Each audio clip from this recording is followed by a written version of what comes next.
अब आखिर में सारी बात को समेटते हुए इस्लाम में दौलत और माली कामयाबी के चंद बड़े राज याद रखें। माल बुरा नहीं, नीयत और इस्तेमाल अहम है।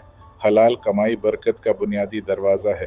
खर्च में तवाज़ुन ज़रूरी है, न इसराफ न कंजूसी। ज़का और सदका तुम्हारे माल को पाक भी करते हैं और बढ़ाते भी हैं। और तवक्ल के साथ साथ अमली प्लानिंग, बचत और ज़िम्मेदारी भी ईमान का हिस्सा हैं।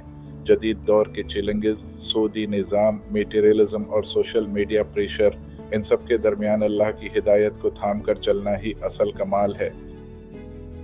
अगर आप वाकई अपनी माली ज़िंदगी को इस्लामी उसूलों से मिलाना चाहते हो, तो आज से थोड़ी थोड़ी तब्दीली शुरू करो।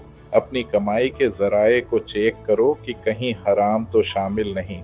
अपने खर्च का जायज़ा लो कि कहाँ ज़रूरत से ज़्यादा खर्च हो रहा है। बाकायदगी से ज़का और कुछ न कुछ सदका देने की आदत डालो और महीने का एक सादा सा बजट बना लो।